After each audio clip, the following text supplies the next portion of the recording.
This episode is brought to you by the Practice Launch Club. You can find out more about that by going to practiceoftherapy.com/launch club and also by TherapyNotes. And you can find out more about them by going to practiceoftherapy.com/therapynotes.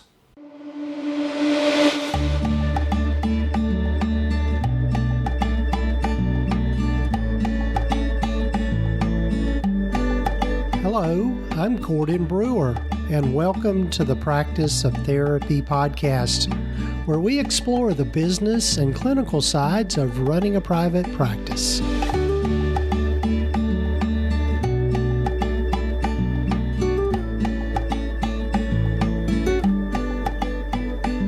Well, hello, folks, and welcome to the Practice of Therapy podcast. This is episode number 234 of the podcast, and you have stumbled into a podcast takeover. If you've been listening to the last two episodes, you will have known that my dear friend Whitney Owens has done a podcast takeover for me during the month of June 2022. And in this particular episode, she's covering a topic, as I was listening to her recording, that I don't know that we've really covered before on this particular podcast. And it's really a very it's one of those basic things, but also one of those things that's very important in running a private practice. And that is, how do you handle those initial phone calls from people that are seeking services? In other words, to put it in business terms, how do you convert inquirers into actual paying clients? So Whitney's going to cover that in this particular episode, and it's a good one. It's a very valuable episode, and I hope you'll go back to come back to it and listen to it again, because she goes over some really great stuff in this particular episode. And also, before we get to Whitney's podcast takeover of this episode, I'd love for you to hear more about the Practice Launch Club and also our sponsor, TherapyNotes. As your practice grows, the systems and processes you have in place will keep your practice running smoothly. That is why it is important to have an electronic health record system that is specific to mental health providers. TherapyNotes is a complete practice management system with everything you need to manage patient records, schedule appointments, meet with patients remotely, create rich documentation, and bill insurance right at your fingertips. Their streamlined software is accessible wherever and whenever you need it. They are who Gordon uses in his practice. And did I mention that they are one of the top-rated EHRs for mental health private practices? Their support is also second to none. Be sure to check them out at practiceoftherapy.com/therapynotes. Be sure to use the promo code GORDON to get 2 months free. Starting and growing a private practice has a lot of moving parts. In those beginning stages, there's a lot to learn about running a practice and the business side of things. The problem is, there is no real structured way to pull it all together, but you don't have to go it alone. Introducing the Practice Launch Club, an exclusive private membership community from the practice of therapy for clinicians in the beginning phases of starting a private practice. The Practice Launch Club will give you the support and structure you need to get started with your ideal private practice. It will guide you through the A to Z of starting and growing a private practice. You will have monthly Zoom meetings with the other members in Gordon, monthly training sessions and workshops with other private practice experts around topics specific to private practice. You will also have access to a resource library of private practice resources along with quarterly individual consulting. There will also be retreats and workshops exclusively for the members of the Launch Club. Did I mention it is also affordable? For less than what you would charge for one client session, you can be a member of the Launch Club. So you get a good return on your investment. There is no risk. You can cancel anytime. Check it out at practiceoftherapy.com/launch club. Enrollment is closing soon, so join now.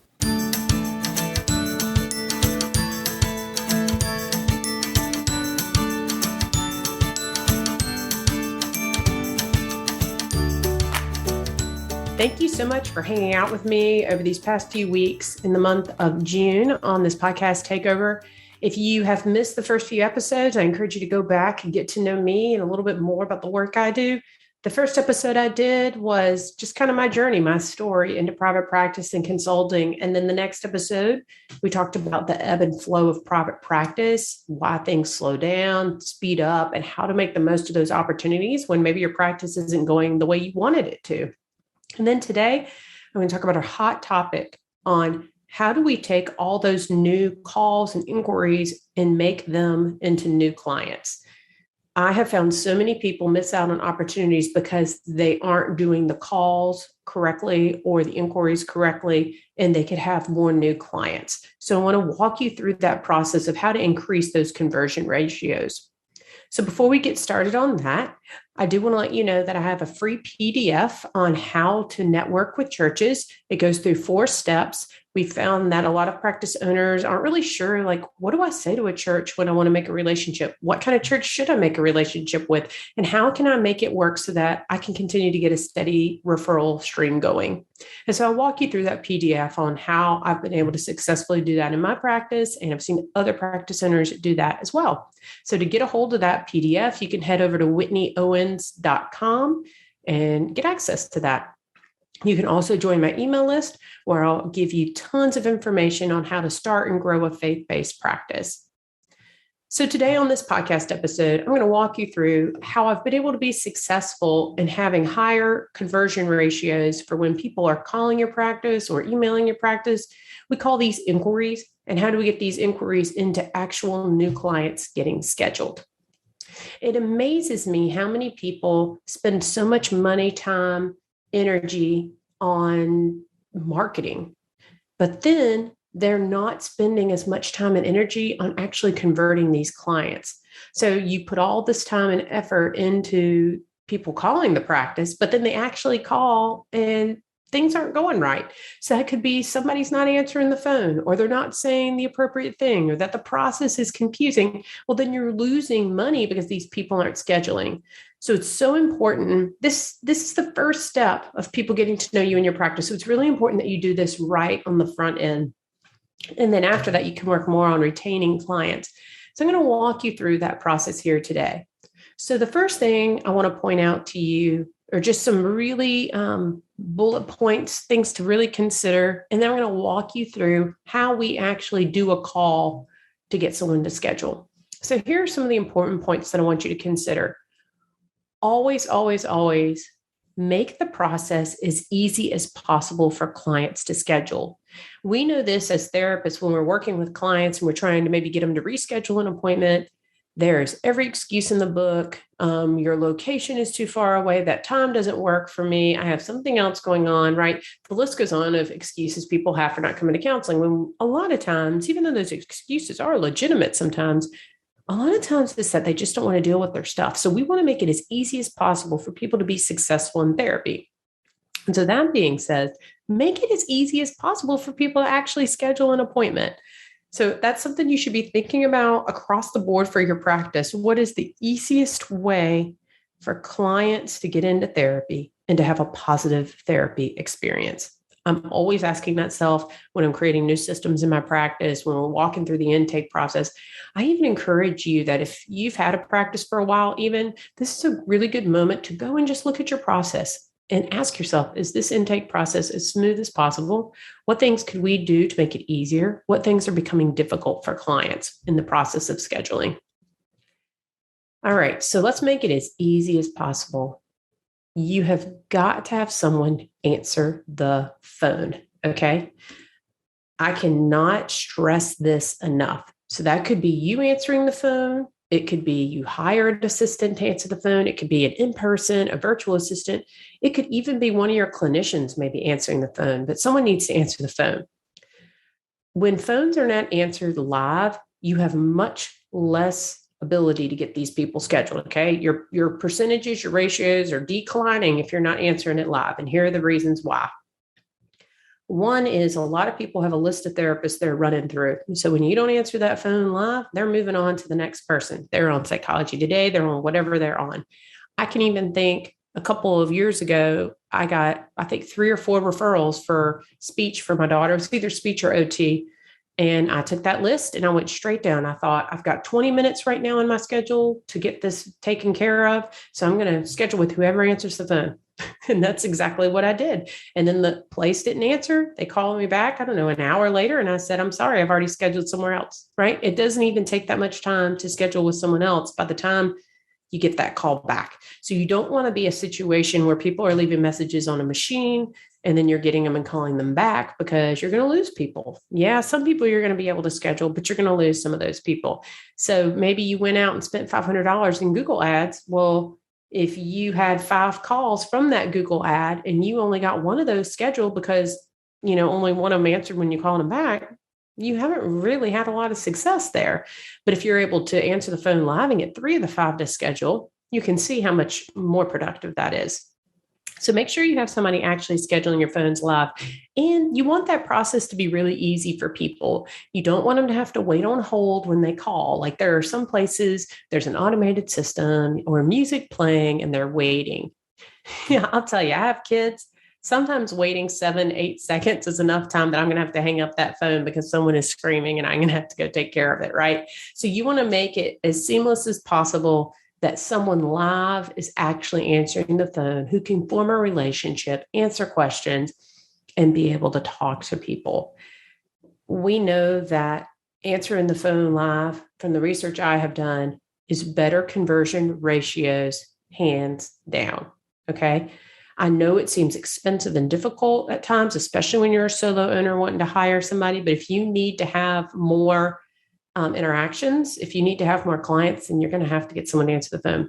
I remember those days when I was a solo practice owner, and even I am so embarrassed to say, when I had a group practice, I still didn't have anybody answering the phone at first. It was me. So I was me, and I was scheduling for me and 2 other clinicians. So a group practice and the owner's answering the phone, which, by the way, when does an owner ever answer the phone? When I call the pediatrician to schedule for my kids, he's not answering the phone. When I call the dentist, they're not answering the phone. Their admin is, right? And so you need to have an admin answering the phone as well, right? But I can remember those days when I would sit at my computer and I'm like hurrying and typing a note in between sessions because the next person's about to be there and the phone would ring. But I need clients, so I got to answer. So I answer the phone and it was on and on and on. The next person's texting me, I'm here for my appointment. Well, I can't go get them out of the lobby because I'm stuck on a phone call with someone who continues to share their story, which they should share their story. This is why they're calling. But then I would feel so much conflict within me. Do I go get the person in the lobby? Do I put this person on hold? One's the actual client that's here paying me. One's the person who hasn't actually scheduled yet. And it would put me behind for the next session. It would mess up the day. And I'd feel rushed on the actual call, which I'm going to assume the person could tell I was rushing on the call. And it was just I'm shooting myself in the foot both ways, really. And so when you have someone else answer the phone, I remember when I first had someone answer and schedule somebody, it was so much freedom. I had done a therapy session and I got out and I was like, someone got scheduled by someone else. It was just so glorious. And I was able to work and I could do the work that I wanted to do. Not that I didn't like answering the phones, but someone else can answer the phone. Not everyone can do therapy, right? And not everyone is you, and your clients want to see you. So anyway, make sure that you're actually answering those phones live, because I could tell you all day long, all these things you can do to market and help your practice. But if you're not getting those calls answered, you're not helping yourself right there with that. Okay. Now, it is always better in my mind. Some people argue with me on this, but I'm just going to tell you what I think. I think it is better to get the person on the phone than to schedule through email. And this is why. I think that the phone and that conversation provides that personal touch that you need to have with people. And they're a lot more likely to schedule. If it's through email, it's less personal. You're hearing less of their story. And we have found, at least with our practice, that people don't schedule as easily. And just beyond that, we want to get people on the phone so we can really hear the story, so we can get them with the ideal therapist for their situation. Like, clients don't always understand how fit works with therapy, which is why we want to get them on the phone to figure out that best fit. So if somebody emails our practice, we do everything we can to get them on a phone call. We do answer their question, of course, like, that's a wonderful question. Here are some of the things we specialize in. Would it be okay for us to give you a call so we can talk about this further, or here's our number, or when's the best time to get in touch with you so that we can have that personal connection. And if it's not with our practice, then at least on the phone, we can get them to the right practice. And then even though I do think that phone is the best way to get somebody scheduled, sometimes people are not going to pick up the phone, or sometimes it's going to be the middle of the night.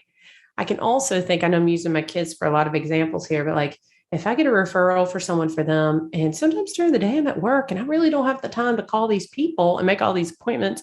So then I go to the website. If I see that I can schedule with someone online and I already got a direct recommendation for this person, you better believe I'm going to schedule online, right? Because it's easier.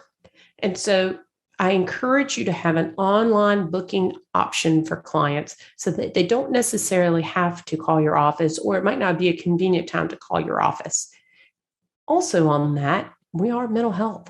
There are people that have so much PTSD, anxiety, depression, that even making a phone call is a lot of effort for them. So if we can do an online option for them, it's going to be a lot easier.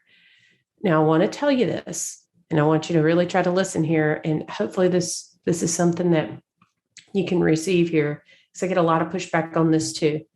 I want you to not offer free 15-minute consults. A lot of people offer an online booking free 15-minute consults. And I understand those increase your conversion. Great. That's why we just need to get them on the phone to schedule an appointment, right? I mean, someone else can do that part for you. But when you start offering 15-minute free calls to people, that says to them that your time is free, right? And I know you're worried about getting the right fit. And what if this person isn't a good fit? And then we have to get them in with somebody else. Well, if they're concerned about the right fit, they can call the office and talk to someone about that.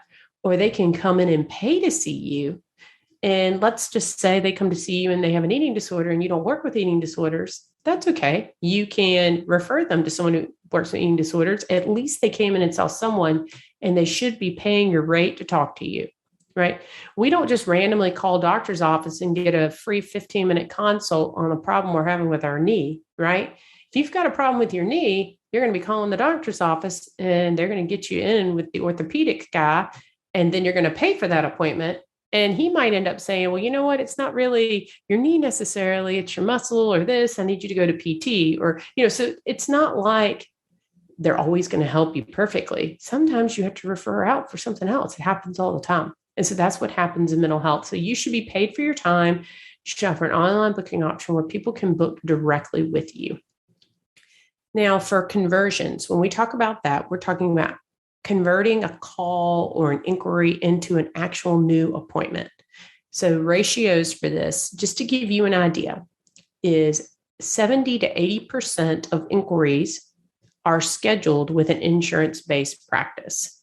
And it's 30 to 50% are scheduled for a private pay practice. Okay. I want you to track this stuff in your practice. You could spend all day long marketing, trying to train people on answering phones, being available to answer phones.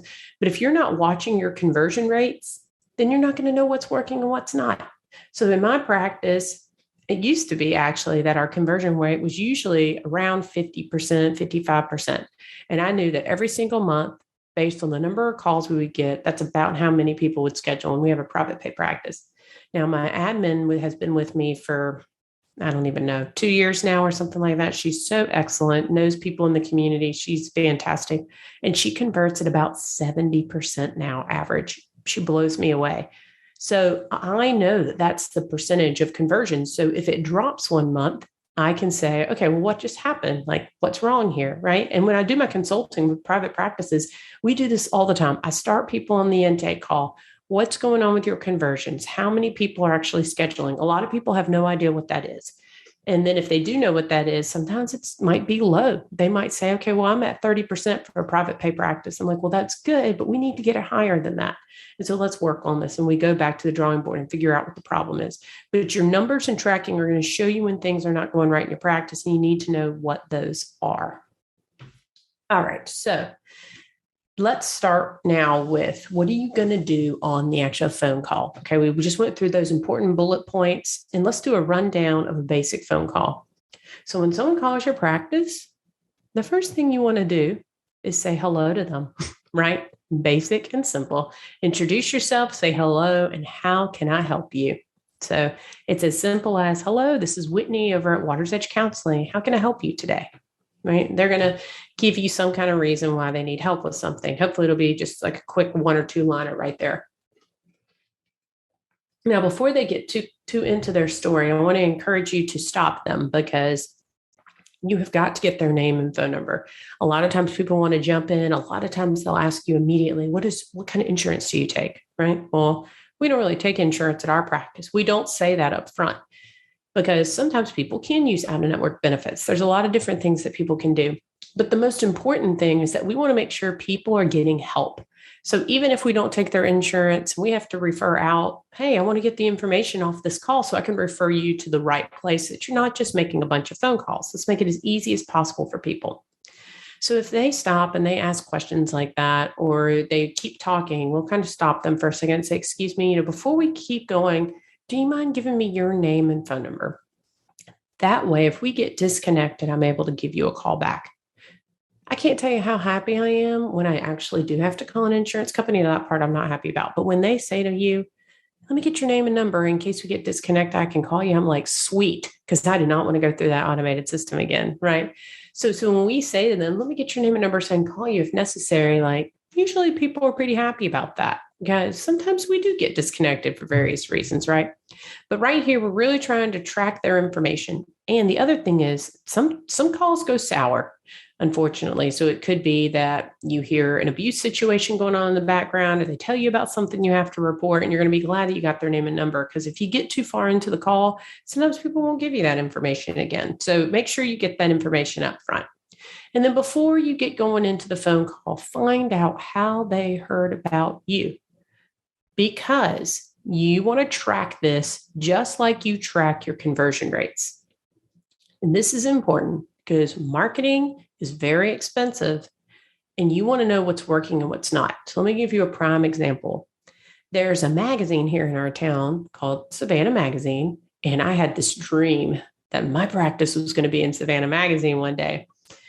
And so I got in contact with them somehow, and it was like $800, which is a good chunk of change to be in a magazine. But it was going to have our picture, like a professional photographer was going to come to the practice and take a photo. And we were going to answer like 8 questions about counseling. And I was like, yes, this is going to be so cool. We're in Savannah Magazine. It goes into all the doctor's offices in town. It was in this special issue highlighting healthcare. So I was thinking, this is going to be amazing. Well, guess how many people said that they heard about us from that ad that we had in the Savannah Magazine? 0. No one. Now, someone might have seen it. I mean, sometimes we have to encounter a practice a long time, name recognition, all that stuff. But no direct referrals came from that. And so I have learned that I need to track what is working and what's not, so that we don't, I want to be in things and do other things, but like, for example, we don't normally get a lot of referrals from our speaking engagements. We did speak at a local youth group pretty recently, and there was, about 50 sets of parents there. I think one parent called and scheduled. So, it's something. But we usually have found that doing those kinds of events are not the things for our practice and our community that increase our client load. I have actually found that Google is what really helps. So I want to make sure I'm tracking that. Or maybe if you run a Google ad or a Facebook ad, like you want to make sure you're tracking that. So when people call, how did you hear about us? And making sure that you or your admin is collecting that data. And you want to invest your money into what works and not what doesn't work. I think a lot of people say, oh, I should do this because I've never done it before, or I need to diversify where I'm marketing. And sometimes that's really good, especially if something in your marketing messes up somewhere. But don't put all your money into something that doesn't actually get clients to your practice. So make sure that you're tracking how people are hearing about you. Okay. And then after you ask the caller about that, you want to ask what is bringing them into therapy, or what's bringing their loved one into therapy. And this is a time for you to listen compassionately and with understanding. And this part of the call can go for a little while, which is another reason why it's good to have someone else taking these calls. That way you can deal with things you need to deal with, and someone else can take these calls. And then after that, like, oh, and by the way, that moment is where you're developing a relationship with that person.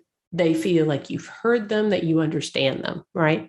And then after that, you're going to use that information to schedule them with the right person. So you might say something like, well, that particular therapist would be a good fit for you for X, Y, and Z. It sounds kind of funny, but you're selling the therapist, really. But you're selling a therapist because you want to help a client. Okay. So ultimately, you're doing this to try to help the client. But here's an example. So for myself, let's say somebody's got anxiety when they call, and that's what they need to do. So the person at my practice who took the call might say something like, well, Whitney has years of experience working with anxious clients. She uses cognitive behavior therapy, which works really well with people who have anxiety. We have found that CBT is one of the most effective forms of therapy for anxiety. Right. So you see that. So like I have another therapist at my practice who does eating disorders, and there are not a lot of people in town that do eating disorders. So if someone were to call and have body issues or food issues, we can say, well, this therapist does great with eating disorders. She's been doing it for 3 years. Da, da, da, da, da. She's getting this certification, da, da, da, da, da, and explain why they're a good fit. So then we get to the scheduling time. So by this point, hopefully they're thinking, okay, yes, this is a good fit. You're so nice. You answered my call. Now they might get to the point where they explain to you that they have insurance. And if you're an insurance-based practice, hopefully you are on their panels that they need you to be on. And if not, you'll have to kind of walk through that process with people and explaining to them why you don't take insurance if you are a cash pay practice. And so I don't want to spend too much of this episode going into that, but I do think it's important that you know why you don't take insurance and that you're able to convey that to clients on the phone. And so take the time to figure that part out and to train people on why it is, if it's the paperwork that goes along with it, or if it's the diagnostic part. You don't want to diagnose your clients, you have to send that information, whatever it is, make sure you can really explain that to clients on the phone and for them to understand. Now, of course, if they want to use their insurance, you need to be able to provide them with some referrals so that they can do that, point them in the right direction for that.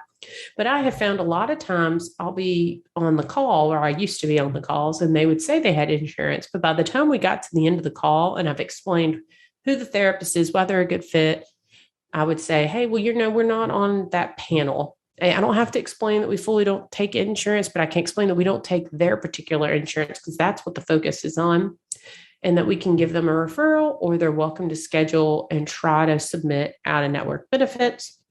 We do provide those super bills for you, and you can do that on your own. Sometimes you have to educate people on all that and that experience. So make sure that you can kind of educate people on that. But then you want to get them scheduled, and you want to make it as seamless and easy as possible. You don't want to have the client do something later. So for example, we take the credit card at this time because when the client comes in for the first session, we don't want to be taking the credit card then. And it's like one more thing we have to do, more complication. The other thing is I want to encourage you to have at least a 24-hour cancellation policy, even a 48-hour cancellation policy. And I know it can sound tough that you're going to take the full session fee, but this gets people to come to therapy, which is the whole reason why we're here. If you have the cancellation policy and they're canceling less than 24 hours and you say, hey, I'm so sorry, we have this policy, they're going to be a lot more likely to still come for their appointment if they can. I've definitely had clients try to cancel, and I said, well, I'm going to have to charge you, so you might as well come anyway, or you might as well do a virtual appointment anyway.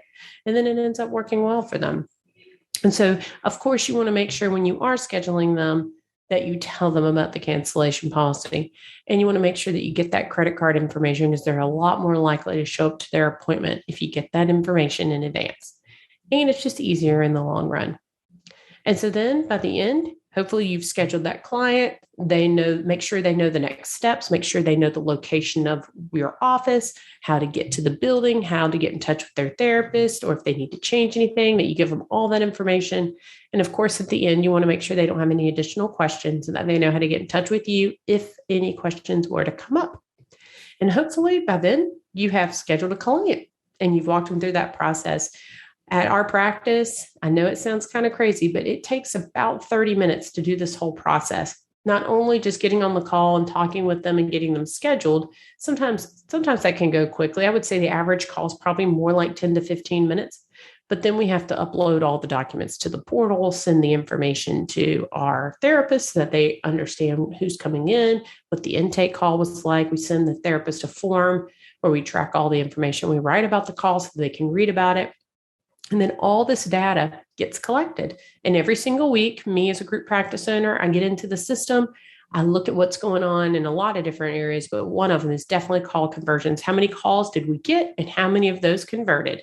Because I want to make sure that our call numbers are staying up and that we're getting these converted. I also did this for the online booking. In fact, we found that about 50% of the online bookings stick, meaning they actually continue to stay clients. But hey, I figure if we're getting some clients out of it and we're not having to really pay for anything, it's not like anyone's having to answer a call, that I might as well keep doing what I'm doing. So there will be a PDF here in the show notes. It's going to help you with this whole process. So this PDF that you can go into the show notes and download, it's going to walk you step by step through what I just presented with you today. So that way you don't have to worry about taking the notes on this, but you have a quick and easy cheat sheet. And I have had a lot of people I consult say they really appreciate a cheat sheet because they can give it to their admin. Sometimes they just have their admins listen to this episode. So listen to me walk through the process so that way they have it. So now you've got it here on the Practice of Therapy so that you can have people walk through that process. And if you are hearing me today and you're thinking, oh, Whitney seems to know what she's doing, I'd love to work with her, please reach out to me. And you can go to my website, whitneyowens.com, and get on the email list, send me an email, let me know what's going on in your practice and how I can help you. And me and Gordon, we go way back. So we'll reach out to Gordon as well. And I appreciate him giving me the time to hang out with you today. And I hope that after you hear this episode, your conversion rates will go up and your business will be more successful. Thanks for taking the time to let me hang out with you today.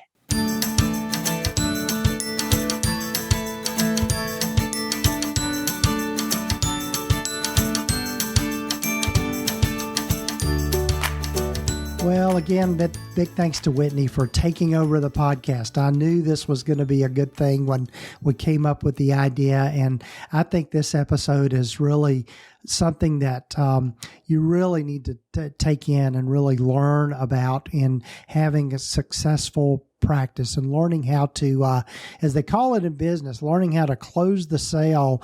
But really, if you think about it, it's just good client care to be able to know how to have those initial conversations with clients when they call and being able to kind of get to the heart of why they're calling. Again, thanks to Whitney for putting this together. And be sure to check out the show notes to get that link to that free resource that she put together for us, that PDF on how to have these conversations with people when they first inquire, being able to help convert them from an inquirer to a paying client. So really valuable information. And so I'm so glad Whitney did this episode. As I said at the beginning, it's not a topic that I think we've covered before on this podcast. So great topic, Whitney.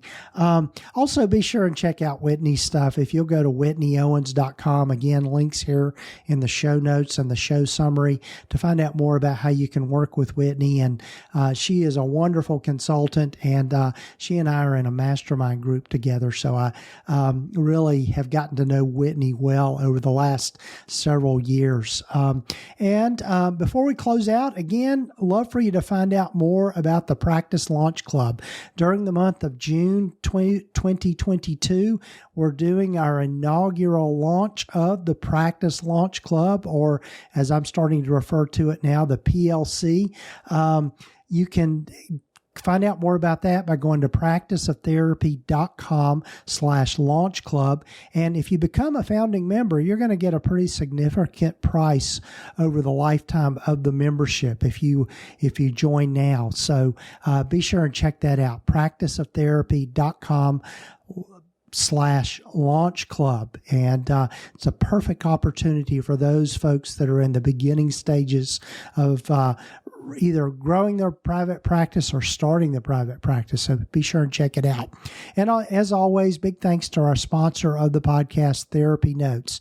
And you can find out more about them by going to practiceoftherapy.com/therapynotes. And be sure and use the promo code just Gordon, and that way you can try them out for 2 months for free. So be sure and check them out, practiceoftherapy.com/therapynotes. And also, if you are listening to the podcast, I'd love for you to follow us wherever you listen to your podcasts, or subscribe, as some podcatchers have it, but you can find us pretty much everywhere now, on Apple Podcasts, on Spotify, Amazon Music, Google Play or Google Podcasts, Stitcher, any number of the podcatchers out there. We're usually there. So be sure and check it out and take time to follow us. So take care, folks. And we're going to be wrapping up the month of June next week with Whitney's continued takeover. And she is going to be interviewing